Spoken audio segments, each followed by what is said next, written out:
Hello दोस्तों, welcome to the education channel. Education channel में आपका स्वागत है। मैं कार्तिक आपको एजुकेशन चैनल में स्वागत करता हूं। आज हम डिस्कस करने वाला है आप लोगों के साथ जो रहेगा एटॉमिक स्ट्रक्चर यानी परमाणु संरचना। जो हम लोग पढ़ चुके हैं एटॉमिक स्ट्रक्चर, उसके बारे में हम लोग आज क्वेश्चन करेंगे। क्या रियल में हम लोग क्वेश्चन के आंसर दे पा रहे हैं या कि नहीं।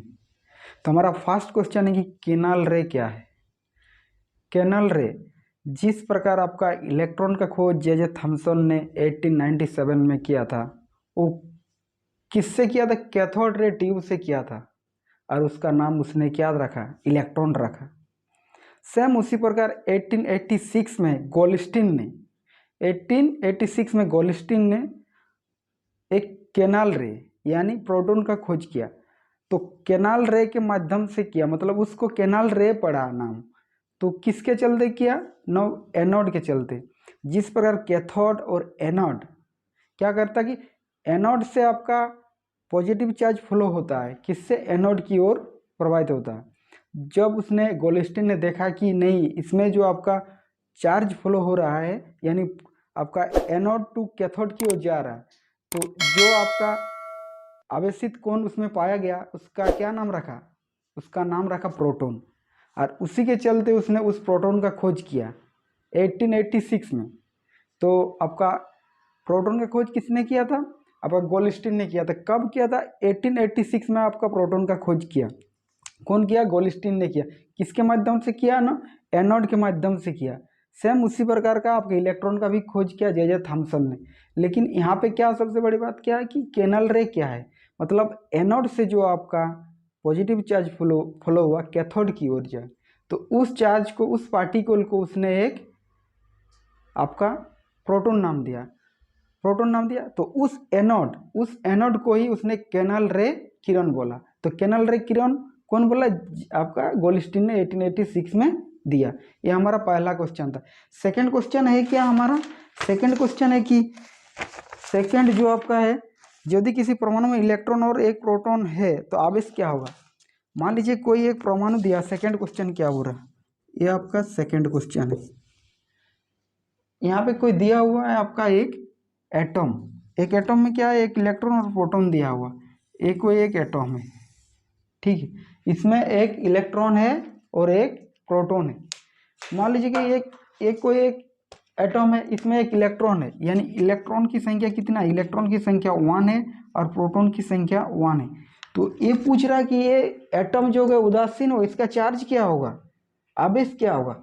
तो इलेक्ट्रॉन का चार्ज क्या होता है आपका? नेगेटिव, और प्रोटॉन का चार्ज क्या होता है? पॉजिटिव।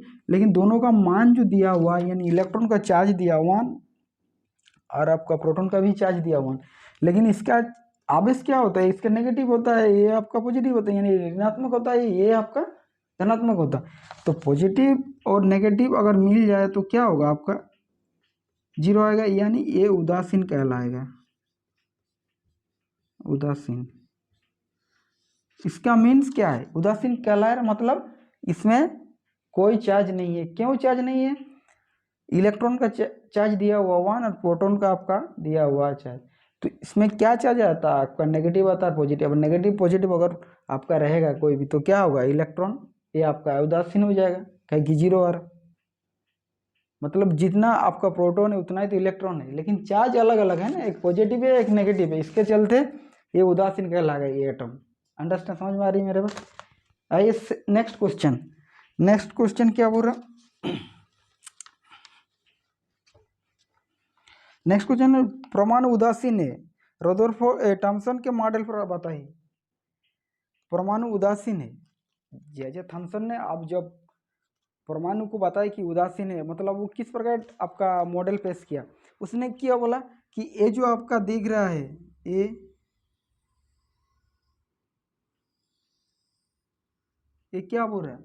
ये एक बोल रहा है धनावेश का गोला है, यानी धनावेश का गोला है, ठीक है। और इसमें जो आपका इलेक्ट्रॉन जो फंसा हुआ है, फंसे हुए यानी धसे हुए है हर जगह। उसने क्या बोला? जे थॉमसन का मॉडल क्या बोला कि बोला ये क्या धनावेश का गोला है और इलेक्ट्रॉन जो फंसे हुए है, ठीक है। और इसका जितना आवेश होगा, यानी प्रोटॉन का जितना चार्ज होगा उतना ही इलेक्ट्रॉन का होगा चार्ज, दूसरा क्या नियम बोला, इसमें का जो आवेश होगा, इसका जितना आवेश होगा मतलब इलेक्ट्रॉन का जो आवेश रहेगा उतना ही आपका प्रोटॉन का चार्ज रहेगा। यानी अगर इलेक्ट्रॉन का चार्ज कितना है, इलेक्ट्रॉन का 1.6 इंटू 10⁻⁻19 कूलम, और प्रोटॉन का चार्ज क्या है 1.6 इंटू 10⁻⁻19 कूलम। दोनों का चार्ज सेम है, दोनों का चार्ज सेम है, लेकिन आपका ये आपका इलेक्ट्रॉन है माइनस है, ये आपका पॉजिटिव है। अगर जितना चार्ज है इलेक्ट्रॉन और उतना ही पॉजिटिव चार्ज, अगर दोनों का चार्ज मतलब इलेक्ट्रॉन और प्रोटॉन का चार्ज अगर सेम रहे, लेकिन ये नेगेटिव में आता है ये पॉजिटिव में, तो ये एटम क्या कहलाएगा, उदासीन। उदासीन। तो क्वेश्चन तो हमारा यही पूछा था, उदासीन। जे थॉम्सन जो बताया कि बोले ये धनावेश का गोला है जो इलेक्ट्रॉन इसमें धंसे हुए हैं यानी फंसे हुए हैं, और दूसरा क्या बोला कि जितना इसका इलेक्ट्रॉन होगा उतना ही आपका प्रोटॉन होगा, और जितना इलेक्ट्रॉन होगा उतना ही प्रोटॉन होगा, तो ये उदासीन कहलाएगा। इसने आपको दो मॉडल दिया। पहला मॉडल क्या दिया, प्लम पुडिंग मॉडल, जिस प्रकार का फ्रूट केक आप देखे होंगे, फ्रूट केक जैसे होता है उसी प्रकार का आपका रहता है प्लम पुडिंग मॉडल। फिर इसने दिया वाटरमेलन मॉडल। वाटरमेलन मॉडल क्या है, वाटरमेलन मानी या तरबूज को अगर काटते हैं, अगर बीच में काट दें तो आपका रेड भाग जो दिखाई देगा, रेड यानी जितना सारा रेड भाग दिखाई देगा, वो रेड भाग क्या होगा, वो रेड भाग वो आपका रेड भाग आएगा पॉजिटिव यानी धनायन कहलाएगा पूरा। और जो आपका सीड रहेगा यानी बीज बीज तो रहेगा ना छोटा छोटा, उसको बोल रहे इलेक्ट्रॉन है यानी वो नेगेटिव चार्ज। मतलब सेम टू सेम उसी प्रकार का वाटरमेलन का मॉडल दिया। कौन दिया, जे थॉम्सन ने दिया। अंडरस्टैंड। आइए नेक्स्ट क्वेश्चन नंबर क्या बोल रहा, नेक्स्ट बोल रहा कि रदरफोर्ड के परमाणु मॉडल के अनुसार परमाणु नाभिक में कौन सा अपरमाणु पाया जाता है। रदरफोर्ड जो अल्फा गणों से पार्टिकल कराया, अल्फा गणों के पार्टिकल, तो उस समय उसने क्या बोला कि ये एक एटम है, क्या बोला, ये एक एटम है, एटम के चारों ओर इलेक्ट्रॉन बोल रहे बाहरी कक्ष में घूमते हैं, इलेक्ट्रॉन बाहरी कक्ष में घूमता है। और इसने ही केंद्रक का खोज किया, इसने ही नाभिक का खोज किया। इसने क्या खोज किया, ये नाभिक का खोज किया। नाभिक इसको क्या बोलते हैं, इसका उसने नाभिक नाम दिया, ठीक है, नाभिक। नाभिक का खोज किया, कौन खोज किया, रदरफोर्ड ने। और उसी ने क्या बोला, इसके अंदर नाभिक के अंदर प्रोटॉन पाया जाता है। तो क्वेश्चन क्या बोल, परमाणु क्वेश्चन बोल रहे कि रदरफोर्ड परमाणु मॉडल के अनुसार परमाणु के नाभिक में कौन सा परमाणु पाया जाता है, परमाणु कौन सा है आपका, प्रोटॉन पाया जाता है। समझ रहे हैं मेरी बात, क्या पाया जाता है, इस नाभिक का खोज किसने किया, एक एटम के अंदर एक नाभिक होता है, एक नाभिक में क्या पाया जाता है, प्रोटॉन पाया जाता है, ठीक है। तो प्रोटॉन की खोज कौन किया था, आपका रदरफोर्ड किया था। तीसरा क्वेश्चन क्या बोल रहा है, तीसरा आपका बोल रहे 3 कक्षा वाले परमाणु मॉडल बनाए। ये तो एक सिंपल क्वेश्चन है, 3 परमाणु वाले यानी 3 कक्षा वाले परमाणु मॉडल माने एक पहला एक कक्षा, ये दूसरा कक्षा, ये तीसरा कक्षा, यही तो बोल रहा है। ये आपका हुआ तीसरा कक्षा, ये आपका पहला, ये दूसरा, ये आपका तीसरा। इसका नाम दिया KLMN, यानी इसको बोल सकते हैं N1 N2 N3। ये आपका क्या है, 3 कक्षा वाले परमाणु, बोर का परमाणु मॉडल। ये बोर का परमाणु मॉडल बोर ने किस प्रकार दिया, KLM N1 N2 N3 है। M के बाद N होगा, उसके बाद O आएगा, वो जितना कक्षा बढ़ेगा उतना ही आपका। लेकिन 3 कक्षा वाला, अगर 2 कक्षा वाला है तो 2 रहेगा आपका, 2 सेल रहेगा। अगर 3 बोले तो 3 सेल है, 4 बोले तो 4 सेल रहेगा। समझ में आ रही है मेरी बात, गॉट इट। नेक्स्ट क्वेश्चन क्या बोल रहा है, नेक्स्ट क्वेश्चन बोल क्या अल्फा कोनों का प्रकीर्णन प्रयोजक सोने के अतिरिक्त दूसरा धातु को पढ़ने संभव है। जिस प्रकार आपका रदरफोर्ड ने अपना मॉडल दिया, क्या मॉडल दिया, तो उसने बनाया था गोल्ड फॉइल एक्सपेरिमेंट से अपना मॉडल दिया था। क्या बोल रहा कि अगर कोई भी आपका सोने की चादर बनाया था, मतलब एकदम आपका पतला, जैसे पेपर जैसे, इस पेपर जैसे एक पतला बनाया था, सोने की मेटल लिया था, उसमें अल्फा पार्टिकल को बमबारी कराया था, यानी बमबारी कराया। तो उसने क्या बोला कि ये जो आपका जितना अल्फा पार्टिकल जा रहा था वो सीधा जा रहा था, तो उसमें पता चला कि ये अधिकांश भाग खाली है, कौन सा, सोने की जो आपका पेपर जिस प्रकार का था उसने रखा था, वो पेपर मतलब आपका गोल्ड फॉयल पतला था, मतलब सीधा जा रहा था। और कुछ पार्टिकल ऐसा था कि अल्फा कण जब आपका उसमें गुजर रहा था सोने की आपका फॉयल से, तो कुछ डाइवर्ट कर रहा था, मतलब कुछ सीधा जाना था तो थोड़ा आपका टेढ़ा मेढ़ा हो रहा था। तीसरा सवाल कि 12,000 अल्फा पार्टिकल में एक पार्टिकल ऐसा हुआ जैसे कि सीधा गया, अब सिर्फ वापस सीधा आ गया, तो उसने पता चला कि नहीं इसमें कुछ है। तो ये आपका जो अल्फा पार्टिकल था इसका भी पॉजिटिव चार्ज था, और आपका नाभिक का जो अंदर में पॉजिटिव चार्ज था, तो ही तो इसको रिपेल किया। मतलब पॉजिटिव चार्ज एक दूसरे को रिपेल करता है, और आपका नेगेटिव चार्ज एक दूसरे को रिपेल करेगा, लेकिन पॉजिटिव और नेगेटिव चार्ज एक दूसरे को अट्रैक्ट करेगा, यानी आकर्षण करेगा। तो यहाँ पे क्या हुआ, यहाँ भी पॉजिटिव चार्ज रह गया, यहाँ भी पॉजिटिव, मतलब उसने पता चला क्या, ये सोने की फॉयल उसके अंदर, वो जो आपका गोल्ड फॉयल उसके अंदर पॉजिटिव चार्ज है, और पॉजिटिव चार्ज उसी को उसने क्या नाम दिया, नाभिक, और उसी के चलते उसने प्रोटॉन का खोज किया, और प्रोटॉन हमेशा पॉजिटिव में किया जाता है।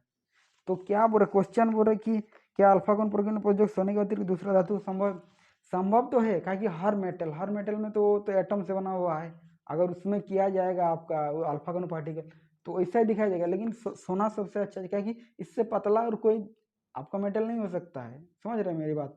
तो संभव है, दूसरा धातु से भी संभव है, लेकिन दूसरा धातु तो भी एटम से बना हुआ है, और एटम से बना हुआ तो सेम काम करेगा, अगर इसमें काम करे दूसरा मेटल में क्यों नहीं काम करेगा, तो ये तो आपका फेल हो जाएगा।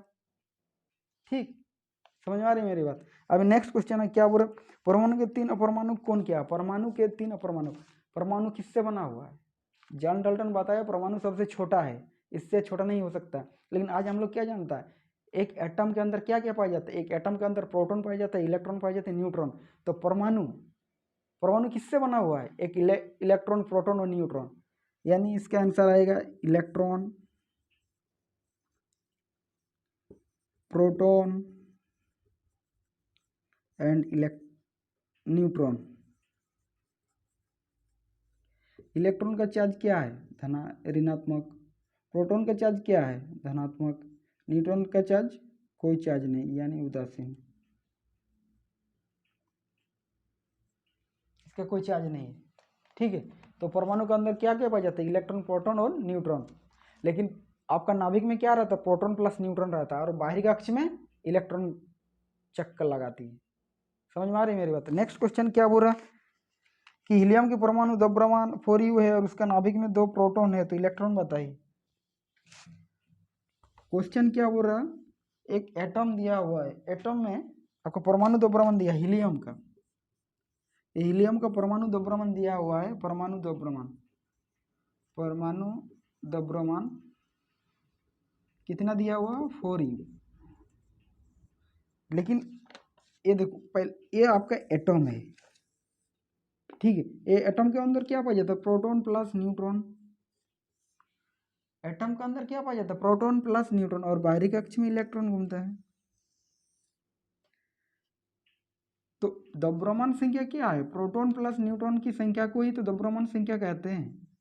तो हमारा 4 है, यानी प्रोटॉन प्लस न्यूट्रॉन अगर 4 है मान लो, और उसने क्या बोला, उसके नाभिक में 2 प्रोटॉन है, ये जो इसका पी का मान जो दिया है, यानी प्रोटॉन का मान 2 पहले से दिया हुआ है, तो प्रोटॉन प्लस न्यूट्रॉन हमारा पास 4u है, तो प्रोटॉन यहाँ पे कितना दिया, 2 प्लस न्यूट्रॉन, ये हमारा न्यूट्रॉन निकालना 4, यानी न्यूट्रॉन हमारा कितना आएगा, 4 माइनस 2 यानी 2।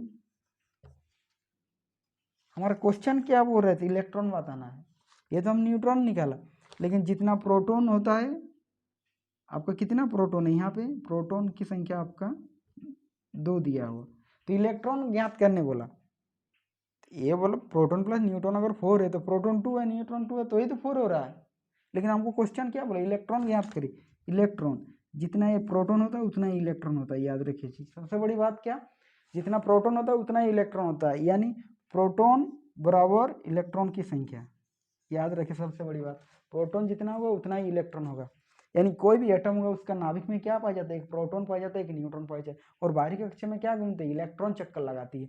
तो यहाँ पे परमाणु द्रव्यमान क्या है, प्रोटॉन प्लस न्यूट्रॉन की संख्या है, तो परमाणु द्रव्यमान कहते हैं। तो proton plus neutron plus electron के मतलब प्रोटॉन, न्यूट्रॉन और इलेक्ट्रॉन का तीनों। तो इलेक्ट्रॉन का हम लोग नहीं लेते, उसका इतना छोटा मास है कि उसको काउंटिंग नहीं करते। तो यहाँ पे प्रोटॉन और न्यूट्रॉन का मास 4 है, यहाँ दिया हुआ है। तो यहाँ पे प्रोटॉन पहले वाला 2 है एटम नाभिक में, तो अगर 2 है तो न्यूट्रॉन की कितना होगा 4 - 2 यानी 2। एंड तीसरा क्या बोला, तो इलेक्ट्रॉन ज्ञात करे 2। जितना प्रोटॉन होता है उतना ही इलेक्ट्रॉन होता है। आइए नेक्स्ट क्वेश्चन क्या बोल रहा, क्या आप 10 सेकंडों में कर सकते हैं? श्योर कर सकते हैं, अगर आप अच्छे तरीके से पढ़ाई कर रहे हैं, यानी वीडियो अगर अच्छे तरीके से देखिए, जो मैं बताया हूँ वीडियो में, अगर आप 2 या 3 बार वीडियो देखते हैं तो श्योर आप क्वेश्चन, कोई भी क्वेश्चन 10 सेकंड 20 सेकंड के अंदर कर सकते हैं। लेकिन पॉसिबल नहीं है, केमिस्ट्री ऐसे कुछ भी आप बोल सकते हैं। नेक्स्ट क्वेश्चन क्या बोल रहा है कि कार्बन और सोडियम परमाणु के इलेक्ट्रॉन वितरण ज्ञात करें। सोडियम, कार्बन और सोडियम का, कार्बन का एक कार्बन, आपका ये कार्बन है, ये कार्बन,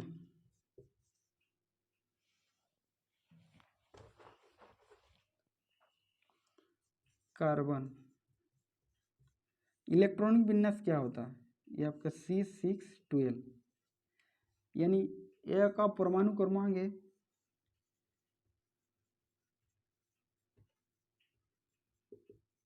ये आपका द्रव्यमान संख्या है,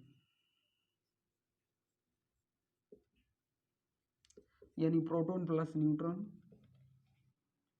ठीक है, ये आपका प्रोटॉन की संख्या है। तो इलेक्ट्रॉनिक विन्यास ये सिर्फ हम बताने के लिए, आपको लिखना नहीं है प्रोटॉन प्लस न्यूट्रॉन इतना है, इसको परमाणु क्रमांक बोलते हैं, ये आप याद रखिए, इसको दिखाने के लिए सिर्फ हम लिख रहे हैं। लेकिन यहाँ पे 6 है आपका क्रमांक, यानी 6 को कैसे लिखें 2,4, एक के सेल एल सेल, यानी कोई भी आपका एटम होगा पहले 2 आएगा उसके बाद 4 आएगा, समझ रहे हैं मेरी बात। यानी ये आपका के सेल है, ये एल सेल है, KLMN। तो यहाँ पे कितना है आपका, के सेल में 2 इलेक्ट्रॉन है और एल सेल में 4 इलेक्ट्रॉन है।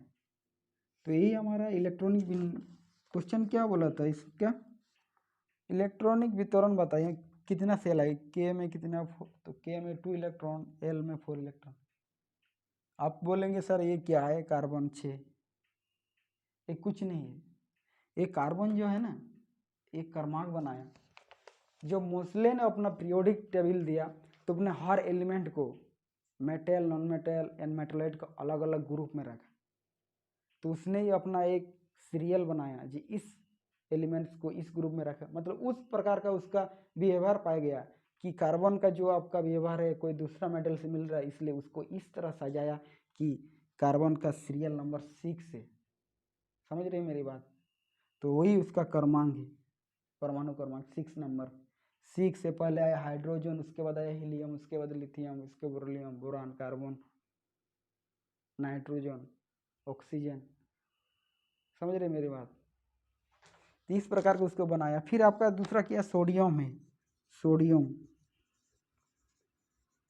सोडियम का क्या होता है Na, यानी 1123, ये किसका है, प्रोटॉन प्लस न्यूट्रॉन की संख्या, ये क्या प्रोटॉन, तो हमारा कितना 11 है, तो हम लिख सकते हैं 2,8,1। ये किसने बोला था, बोरबोरी ने अपना नियम दिया था। पहले आप उस कक्ष में भरोगे, जब तक आप पहला कक्ष में भरोगे दूसरा कक्ष भर नहीं सकते, पहले 2 आएगा। और बोरबोरी रूल क्या बता, कोई भी इलेक्ट्रॉन अगर भर रहा है तो बाहरी कक्ष में 8 से ज़्यादा नहीं होना चाहिए, उससे कम होगा लेकिन 8 से ज़्यादा नहीं, तो इसलिए 8 भरा सेकेंड में और उसके बाद 1 भरा। तो आप इस प्रकार लिख सकते हैं, पहले आपका 2, उसके बाद 8, उसके बाद 1, यानी पहले 2, सेकेंड में 8 एंड थर्ड में, थर्ड सेल जो है उसने कितना इलेक्ट्रॉन भरा, 1 इलेक्ट्रॉन भरा, ठीक है। तो 2,8,1 यानी के ए वाला K cell, a L cell, a M cell, समझ रहे हैं। पहला के, दूसरा एल, तीसरा एम, समझ में आ रही है मेरी बात। तो ये आपका कार्बन सोडियम परमाणु इलेक्ट्रॉन नंबर था। नेक्स्ट क्वेश्चन क्या बोल रहा है, नेक्स्ट बोल रहा है कि अगर कोई भी एटम ले लीजिए, उसमें से बोल रहा है कोई भी परमाणु के और एल कोष भरा हुआ तो इलेक्ट्रॉन की संख्या ज्ञात करें। मान लीजिए कोई एटम आपका दिया हुआ है, ये कोई एक एटम है, इसमें बोल रहा है के और एल सेल, यानी ए वाला के सेल है यानी ये एल सेल, भरा हुआ इलेक्ट्रॉन। तो पहला सेल में कितना भर सकते हैं, 2 इलेक्ट्रॉन भर सकते हैं, 2 से ज़्यादा भर नहीं सकता। तीसरा में सेकंड में कितना 8 भर सकते हैं, 8 से थोड़ी ज़्यादा भर सकते हैं।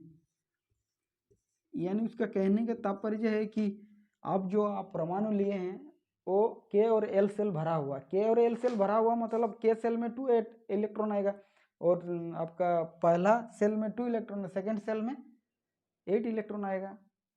तो ये बोल रहा है कि इलेक्ट्रॉन की संख्या कितना होगा, तो पहले 2 उसके बाद 8 यानी 10 इलेक्ट्रॉन की संख्या। आपसे सवाल पूछा जाएगा कि ये कौन सा गैस है, ये आपका नियॉन। समझ में आ रही है मेरी बात। ऐसे बहुत सारे एलिमेंट्स है जिसका बाहरी कक्ष में 8 इलेक्ट्रॉन है, वो किसी के साथ रिएक्शन नहीं करते। क्यों नहीं करते, उसका इलेक्ट्रॉन है, उसका अष्टक पूरा हुआ। अगर कोई भी एलिमेंट्स अगर अपना अष्टक पूरा करता है, यानी कोई भी एलिमेंट्स अगर अष्टक पूरा करता है तो वो कभी किसी के साथ रिएक्शन नहीं करेगा। रिएक्शन करने के लिए इलेक्ट्रॉन को शेयर कर सकता है, समझ रहे, क्यों करता है, अपना अस्तित्व में रहने के लिए, स्टेबल रहने के लिए। आप भी चाहते थे स्टेबल रहने के लिए। तो सेम टू सेम ये नियॉन क्या किसी के साथ रिएक्शन करे, क्यों, इसका आउटर मोस्ट में 8 इलेक्ट्रॉन है, तो 8 इलेक्ट्रॉन जिसके पास है वो कभी रिएक्शन नहीं करते। इस प्रकार का जेडॉन हुआ, रेडॉन हुआ, समझ गया, हीलियम हुआ, हीलियम का 2 ही एटम है, वो 2 परमाणु संख्या 2 है, वो कहाँ आएगा आपके सेकेंड पहला कक्ष में खत्म, वो किसी के साथ रिएक्शन नहीं करेगा। समझ में आ रही है मेरी बात। तो ये नियॉन हुआ, नियॉन ए नहीं, आपका ये 10 होता है 20। अगर प्रोटॉन प्लस न्यूट्रॉन की संख्या 20 है, सोचो प्रोटॉन प्लस न्यूट्रॉन की संख्या 20, ये आपका प्रोटॉन की संख्या 10 है, 10 है कि नहीं, तो आप लिख सकते हैं कि न्यूट्रॉन की संख्या कितना आएगा, 20 माइनस 10 यानी 10। तो इलेक्ट्रॉन कितना हुआ, अरे जितना प्रोटॉन रहता है उतना ही तो इलेक्ट्रॉन हुआ, 10। तो हमारा मानना सही है क्या, ये जो आपका एलिमेंट्स होगा वो, यानी ये जो आपका होगा ये क्या होगा, इनर्ट गैस है, इनर्ट अक्रिय गैस, किसी के साथ रिएक्शन नहीं करता। इसको 18 ग्रुप में रखा गया, इसी को 0 ग्रुप बोलते हैं। इसको पीरियोडिक टेबल में 18 ग्रुप में रखा गया है।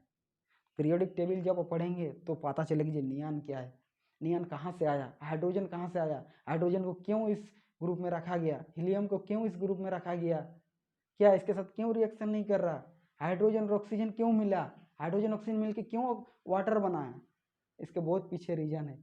मतलब रियल में आप फील करेंगे तो ही पढ़ सकते हैं, बट नहीं तो अब जिंदगी भर रटोगे तो कभी नहीं पढ़ोगे। आप इस प्रकार पढ़ाई करते हैं अगर, तो आप कोई भी क्वेश्चन कर सकते हैं, किसी भी एग्जाम को करेक्ट कर सकते हैं। समझ में आ रही मेरी बात। और अगर आप वही आप रटोगे प्रोटॉन प्लस न्यूट्रॉन बस परमाणु खत्म, तो कुछ नहीं, जिंदगी भर कुछ नहीं कर पाओगे। ठीक है, आइए नेक्स्ट क्वेश्चन क्या बोल रहे हैं। नेक्स्ट बता रहा है कि क्लोरीन सल्फर और मैग्नीशियम परमाणु संख्या से इसमें संयोजकता ज्ञात कैसे,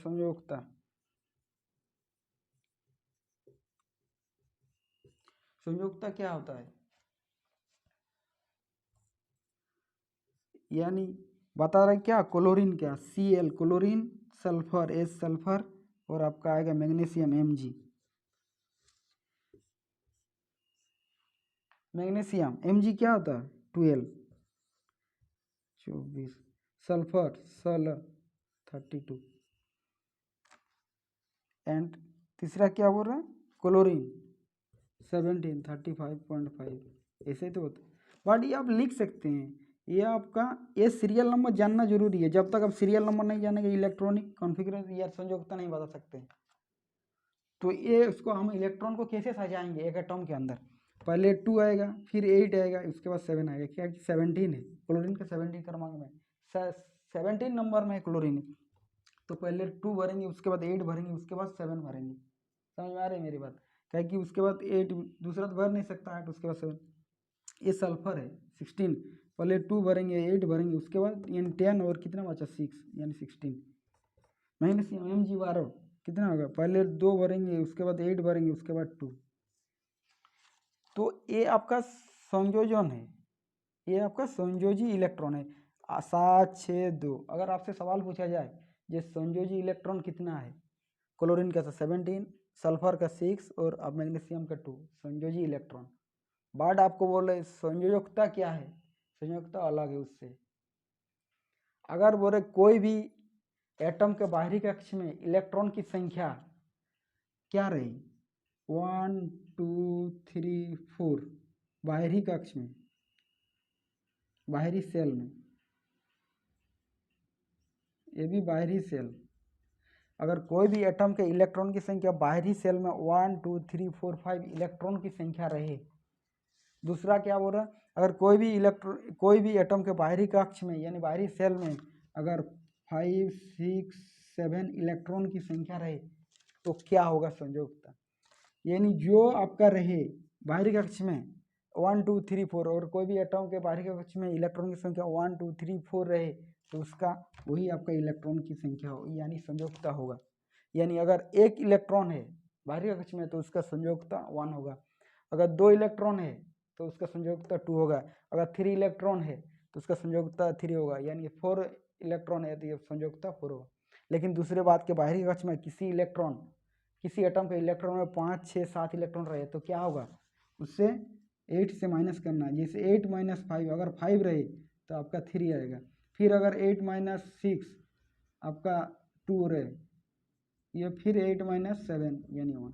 अगर कोई भी एटम का इलेक्ट्रॉन के बाहरी कक्ष में अगर 5 6 7 इलेक्ट्रॉन रहे तो उससे 8 से माइनस करते हैं, 8 से माइनस करते हैं, ठीक है। संयोजकता क्या 8 - 5 यानी 3, 8 - 6, अगर 6 रहे तो इसका कितना होगा 7, तो इसका 7 है यानी बाहरी कक्ष में 7 है तो 8 - 7 यानी 1, इसका आंसर होगा 1।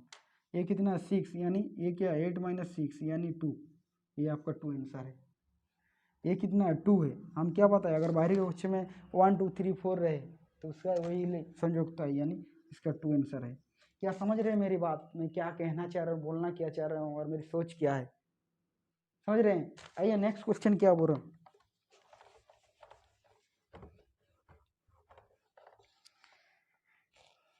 नेक्स्ट क्वेश्चन बोल रहा है कि यदि किसी परमाणु में इलेक्ट्रॉन की संख्या 8 है और प्रोटॉन की संख्या 8 है, आपको दिया हुआ किसी परमाणु में आपका इलेक्ट्रॉन की संख्या दिया हुआ 8 और प्रोटॉन की संख्या दिया हुआ 8, इलेक्ट्रॉन और प्रोटॉन की संख्या दिया हुआ, क्वेश्चन क्या बोल रहा है कि परमाणु की संख्या क्या है, यानी एटम के अंदर परमाणु की संख्या क्या होता है, एटम के अंदर बोल रहे प्रोटॉन की संख्या कितना है, समझ में आ रही मेरी बात। तो आपको प्रोटॉन की संख्या कितना हुआ है, तो प्रोटॉन की संख्या कितना होगा 8, समझा बात। परमाणु उसको पूछा क्या परमाणु की संख्या क्या है, परमाणु के अंदर परमाणु क्या रहता है, प्रोटॉन रहता, तो प्रोटॉन की संख्या कितना 8। तीसरा क्वेश्चन बी नंबर क्या बोल रहा कि अब परमाणु का आवेश क्या है, इलेक्ट्रॉन का दिया है आपका 8, तो इलेक्ट्रॉन क्या होता है नेगेटिव होता है, प्रोटॉन क्या पॉजिटिव होता है, अगर दोनों के चार्ज को हम जोड़ते हैं तो क्या आएगा, ये आवेश क्या होगा उदासीन, मतलब ये आवेश नहीं होगा, इसमें कुछ आवेश नहीं है यानी उदासीन, समझ में आ रही मेरी बात, उदासीन होगा। ठीक है, आइए नेक्स्ट क्वेश्चन चलते। क्या बोल रहा है ऑक्सीजन और सल्फर की परमाणु दो परमाणु क्या है, ऑक्सीजन ओ आपका 8 16 और सल्फर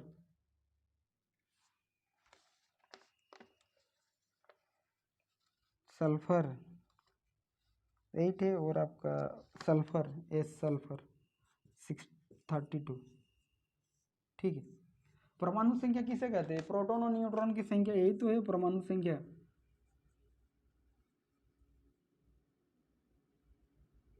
यानी प्रोटॉन प्लस न्यूट्रॉन की संख्या, यही इसका 32 है, प्रोटॉन प्लस न्यूट्रॉन की संख्या, यही इसके परमाणु, ये परमाणु क्रमांक है। तो सर हम कैसे करें, आपको पढ़ना पड़ेगा, आपका जो आपका टेबल है वो टेबल को हाइड्रोजन से स्टार्ट करें, hydrogen helium lithium beryllium boron carbon nitrogen oxygen जो भी है सोडियम मैग्नीशियम क्लोरीन, जितना सारा आपका मेटल है नॉन मेटल उसको पढ़ना पड़ेगा, उसका क्रमांक याद करना पड़ेगा, उसका परमाणु तो परमाणु। बट प्रोटॉन प्लस न्यूट्रॉन की संख्या है तो 16 है, यानी हर एटम में प्रोटॉन न्यूट्रॉन, अगर मान लीजिए कोई एक एटम है उसमें प्रोटॉन न्यूट्रॉन इलेक्ट्रॉन पाया जाता है उसका द्रव्यमान निकाले।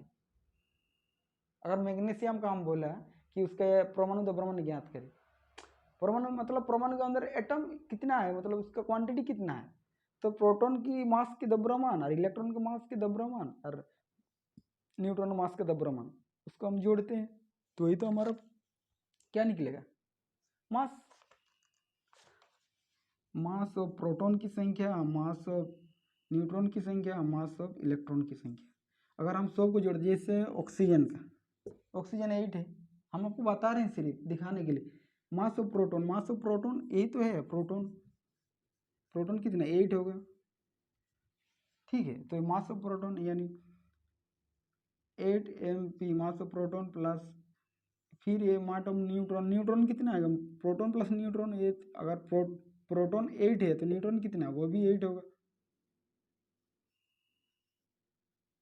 अब बोलो कैसे होगा, यहाँ पे दिया हुआ कि आपका प्रोटॉन प्लस न्यूट्रॉन की संख्या दिया हुआ है 16, आपका न्यूट्रॉन कितना लिखा, आपका प्रोटॉन निकाला है 8, 8 प्लस न्यूट्रॉन यानी 16, तो न्यूट्रॉन का मान कितना होगा 16 माइनस 8 यानी 8 ही तो आएगा। तो वही तो बोल रहा है न्यूट्रॉन, और mass of 8 mass of electron की संख्या, जितना प्रोटॉन होता है उतना ही तो इलेक्ट्रॉन पाया जाता है। इसको तीनों को जोड़ दो तो आप बोलोगे सर जोड़ने से तो अलग आ रहा है आंसर, 3 8 24 आएगा, लेकिन 24 आंसर तो नहीं है, 16 mu ऑक्सीजन का परमाणु द्रव्यमान। तो 16 mu कैसे आया, ये जो इलेक्ट्रॉन का मास है ये प्रोटॉन और न्यूट्रॉन का मास से बहुत ही कम है, 2000 गुना कम है, इसलिए इसको हम लोग नहीं, इसको जीरो मानते। क्यों जीरो मानते, इसका 2000 गुना आ जाते, यानी 1/2000 गुना, समझिए। हाइड्रोजन का मास अगर हम ले ले 1, तो हमारा प्रोटॉन का मास कितना होगा, 2000 गुना ज़्यादा, समझ रहे मेरी बात। तो 2000 गुना ज़्यादा, अगर 2000 में आप 1 रुपया या 2 रुपये जोड़ेंगे तो कोई इफेक्ट पड़ेगा, या 5000 में एक रुपया 2 रुपया, या 5 लाख में 1 2 रुपया जोड़ेंगे तो कुछ इफेक्ट पड़ेगा। इसलिए हम लोग इसका मान को नेगलेक्ट मानते हैं, यानी जीरो मानते हैं, समझिए। तो मास of proton mass of neutron दोनों का मास क्या, 16 8 8 16 मास ऑफ प्रोटॉन। अभी मास ऑफ प्रोटॉन क्यों लिखा, मतलब आपका प्रोटॉन का मास और न्यूट्रॉन का मास सेम होता है 1.67 यानी 10⁻27 kg। ये जो है mass of proton mass of electron, mass द्रव्यमान संख्या आपका प्रोटॉन का और आपका न्यूट्रॉन का, दोनों का एक मतलब एक दो संख्या कम बेसी है, इसलिए हम लोग इसको सेम लिखते हैं, सेम मतलब दोनों का द्रव्यमान सेम है, इसलिए 16 मास ऑफ प्रोटॉन लिख सकते हैं, 16 मास ऑफ प्रोटॉन नहीं लिख सकते हैं। तो आपका 16 होगा मास ऑफ 1.67 इंटू 10⁻27 kg। तो इसको छोटा छोटा फॉर्म में लिखने के लिए AMU लिखते हैं, ठीक है, 16 MU। अभी आया लेटेस्ट वर्जन है वो आपका 16U, 16U जहाँ लिखा है वही है, 16 MU भी लिख सकते हैं, 16U भी लिख सकते हैं, यूनिफाइड मास। समझ में आ रही है मेरी बात। इसी को 1.67 को 1 MU बोलते हैं, atomic mass unit. Atomic mass unit का मान है 1.67 10⁻17 kg, समझ गया। तो आपका 6 ये भी सल्फर का कितना होगा 32 होगा, यानी 32 AMU। समझ में आ रही मैं कहना क्या चाह रहा हूँ, रटो मत, समझो बात को, हम कहना क्या चाह रहा हूँ, ठीक है। आइए नेक्स्ट क्वेश्चन क्या बोल रहा, नेक्स्ट है हमारा, नेक्स्ट है हाइड्रोजन के 3 आइसोटोप दिया हुआ है। हाइड्रोजन का H एक तो दिया हुआ है, एक D दिया हुआ है, एक T दिया हुआ है, यानी आपका H से आपका प्रोटियम, प्रोटियम एंड D से deuterium, deuterium TERIUM and tritium TRITIUM। ये हाइड्रोजन के 3 आइसोटोप है, हाइड्रोजन, ये हाइड्रोजन है, क्या है ये हाइड्रोजन के 3 आइसोटोप है। आइसोटोप क्या होता है, हाइड्रोजन हमारा हमारा प्राकृतिक में 3 तरह के पाए जाता है, 3 तरह के पाए जाते हैं हाइड्रोजन। ये आपका आएगा H1 H12 एंड H13, ठीक है। ये हमारा नेचर में प्रकृति में 3 तरह का पाया जाता है, लेकिन जॉन डाल्टन क्या होता है, एटम और इससे बाहर कुछ नहीं है। लेकिन ये 3 तरह के पाए जाते, 3 तरह के पाए जाता मतलब इसको क्या बोलते हैं, समस्थानिक बोलते हैं, यानी आइसोटोप बोलते हैं। तो हमारा यहाँ पे कितना है प्रोटॉन की संख्या, वही तो है परमाणु क्रमांक। और प्रोटॉन प्लस न्यूट्रॉन की संख्या कितना है 1। अगर प्रोटॉन प्लस न्यूट्रॉन की संख्या 1 है और प्रोटॉन की संख्या 1 है तो न्यूट्रॉन की संख्या कितना होगा, यानी 1 - 1 यानी 0 होगा। अगर इसमें इसका मान बैठेंगे, इससे माइनस करेंगे, एक माइनस करेंगे तो कितना आएगा, 0 आएगा। तो इलेक्ट्रॉन का मास कितना होगा, इलेक्ट्रॉन का हमारा कितना आएगा, जितना प्रोटॉन का मास होता है उतना ही इलेक्ट्रॉन का मास। समझ में आ रही है मेरी बात। यहाँ पे प्रोटॉन की संख्या कितना है 1। अब प्रोटॉन प्लस न्यूट्रॉन की संख्या कितना दिया 2, तो न्यूट्रॉन की संख्या कितना आएगा 2 - 1 यानी 1। और इलेक्ट्रॉन की संख्या कितना होगा 1, क्यों, जितना प्रोटॉन रहता है उतना ही इलेक्ट्रॉन पाया जाता है। समझो बात को क्या बोल रहा, ये कितना है, ये फिर ये प्रोटॉन की संख्या 1। प्रोटॉन प्लस न्यूट्रॉन की संख्या कितना है, प्रोटॉन प्लस न्यूट्रॉन की संख्या 3, तो न्यूट्रॉन की संख्या कितना होगा 3 - 1 यानी 2। इससे तो माइनस करना है, प्रोटॉन आपको दिया हुआ। तो इलेक्ट्रॉन कितना आएगा, इलेक्ट्रॉन जितना प्रोटॉन होता है उतना ही इलेक्ट्रॉन का। ऐसे परमाणु, ऐसे एटम जिसकी परमाणु संख्या सेम हो और द्रव्यमान संख्या भिन्न हो, यानी परमाणु संख्या, इसको परमाणु क्रमांक बोलते। परमाणु संख्या बराबर हो, तीनों का बराबर है, लेकिन आपका ये जो आपका द्रव्यमान संख्या डिफरेंस है, इसी को बोलते हैं समस्थानिक। तो हाइड्रोजन के 3 समस्थानिक पाया जाता है, एक प्रोटियम, एक ड्यूट्रियम, एक ट्राइटियम। ठीक है, इसको बोलते हैं HDT। HDT सवाल पूछ सकता है आप किसी भी एग्जाम में, HDT हाइड्रोजन की कितना आइसोटोप होता है, 3 आइसोटोप होता है। आइए नेक्स्ट क्वेश्चन की ओर चलते हैं। बस आखिरी क्वेश्चन है हमारा एक, ये आपका लास्ट है। समस्थानिक या संभारिक को किसी एक युग्मक इलेक्ट्रॉन वैलेंसी बताइए। ये समस्थानिक का बात कर रहे हैं, समस्थानिक। जैसे आपका समस्थानिक का उदाहरण देने वाला है, जैसे कार्बन C612 और C614। क्या बोल रहा है, कार्बन जो है ये C क्या है, कार्बन है, कार्बन का संकेत है। इसका प्रोटॉन की संख्या कितना है 6, प्रोटॉन प्लस न्यूट्रॉन की संख्या कितना है 12 है। सवाल ये नहीं बोल रहा, सवाल क्या बोल रहा है, कोई भी परमाणु क्रमांक, कोई भी एटम की परमाणु क्रमांक अगर मान लीजिए कि दोनों सेम रहे और मास नंबर डिफरेंस रहे, उसी को हम लोग समस्थानिक कहते हैं। लेकिन इसका क्या बोल रहा है, अगर इसमें हम निकालें इलेक्ट्रॉनिक विन्यास, जैसे C आपका 6C12 का कितना आएगा 6 मतलब इसका इलेक्ट्रॉनिक विन्यास कैसे लिखे, पहले आएगा 2, पहला कक्ष में 2, सेकंड में आएगा 4, यानी ये K सेल ये L सेल, समझे। फिर आपका आएगा क्या C6, इधर देखिए C614 कितना आएगा C6 ये भी 2, 4 कितना आएगा K सेल L सेल। पहले इलेक्ट्रॉन कितना आएगा 2, उसके बाद आएगा 4, K और L। फिर दूसरा उदाहरण देने बोला, दूसरा क्वेश्चन ये आपका हुआ एक।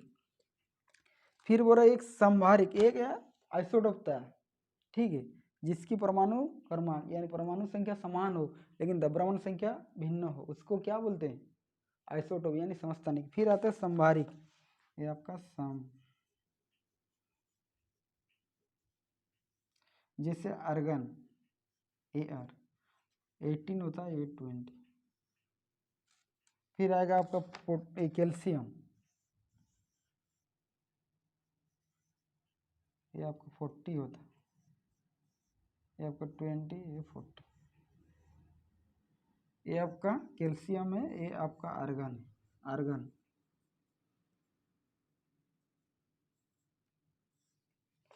क्या है ये आर्गन है, ये आपका आर्गन है, ठीक है। ये आपका कैल्शियम,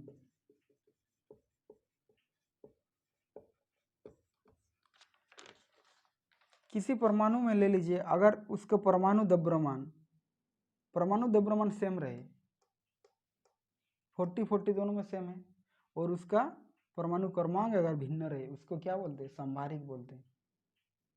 ऐसे इलेक्ट्रॉन, ऐसे एटम जिसमें आपका परमाणु द्रव्यमान सेम रहे और इलेक्ट्रॉन की आपका परमाणु द्रव्यमान सेम रहे और परमाणु क्रमांक, ये इसको तो क्या बोलते हैं? परमाणु क्रमांक बोलते हैं। ठीक, ये आपका द्रव्यमान संख्या बोलते हैं 40 को द्रव्यमान संख्या।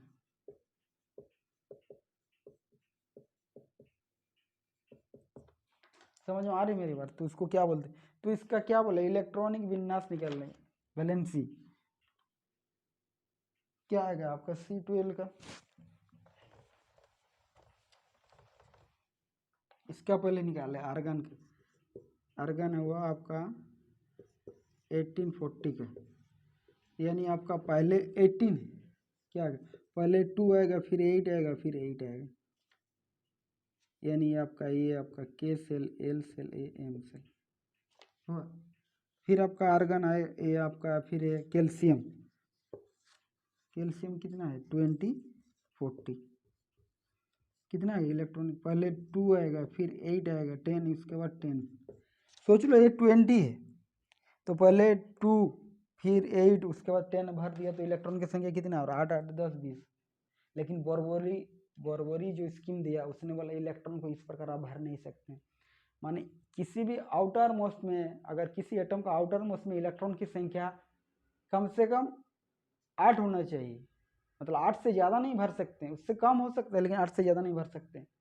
ठीक है, तो हम ये 10 नहीं भर सकते। कितना भर सकते? इसमें 8 भर सकते हैं। 8 भर दिए, कितना हुआ?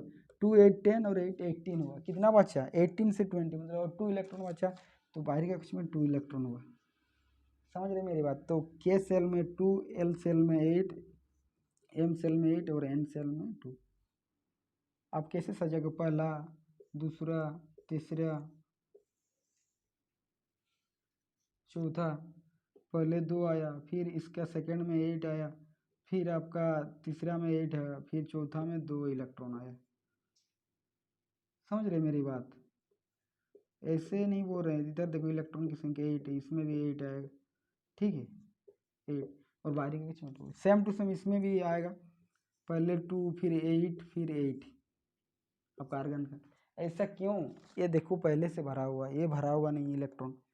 अगर कोई भी इलेक्ट्रॉन बाहरी कक्ष में 8 इलेक्ट्रॉन हो, किसी भी एटॉम के बाहरी कक्ष में अगर 8 इलेक्ट्रॉन हो, वो किसी के साथ नहीं रिएक्शन करता। क्यों नहीं करता? क्योंकि उसका आउटर मोस्ट है वो फुल है, या फुल है। अगर फुल है तो वो अष्टक नियम का फॉलो करता है, और जिसने अष्टक नियम का फॉलो किया वो किसी के साथ रिएक्शन नहीं करता। इसलिए इसी आर्गन को इनर्ट गैस बोला जाता है। 18 ग्रुप में रखा गया पीरियोडिक टेबल में। आप जब 10 क्लास का आप पढ़ेंगे साइंस, उसमें क्लासिफिकेशन ऑफ एलिमेंट जो है, तत्व का वर्गीकरण, उसमें आपको डिटेल्स में मिलेगा जो आप क्या इलेक्ट्रॉन को कैसे सजाया गया। इसमें बहुत सारा साइंटिक्स आया, जिस प्रकार परमाणु को सजाने के लिए, परमाणु क्या होता है इसको समझाने के लिए जितना साइंटिक्स आया, उससे भी ज़्यादा आपका इसमें आया पीरियोडिक टेबल में। उसने बोला ऐसे नहीं, इलेक्ट्रॉन को आप ये जो बता रहे हैं एलिमेंट्स, तत्व को, हाइड्रोजन को यहाँ नहीं रख सकते हैं। बहुत सारा साइंटिस्ट उसमें फेल हो जाता है अपना जो एलिमेंट्स को सजाने के लिए। इसलिए आपको उतना समझ में नहीं आएगा, प्रोटॉन, इलेक्ट्रॉन, न्यूट्रॉन। समझ में आ रहे? कुछ तो आएगा, बट आपका पीरियोडिक टेबल पढ़ना जरूरी है। आप 10 क्लास का पीरियोडिक टेबल में एक दूसरा वीडियो लाऊंगा, उसमें पूरा डिटेल्स कहानी आपका रहेगा, पूरा साइंटिक्स का क्या आपको कैसे बताए कि कौन कौन सा ग्रुप है, कौन कौन सा आपका SPDF, कहाँ इलेक्ट्रॉन पाया जाता है। समझ में आ रहा है? तो उसमें आपको डिटेल्स में होगा। अगर आपका वीडियो आपको अगर अच्छा लगे तो ज़्यादा से ज़्यादा शेयर करें एंड सब्सक्राइब करें। ठीक है मेरे दोस्त, तो आज के लिए बस यहीं तक। सभी दोस्तों को राधे राधे, राम राम, जय श्री कृष्ण।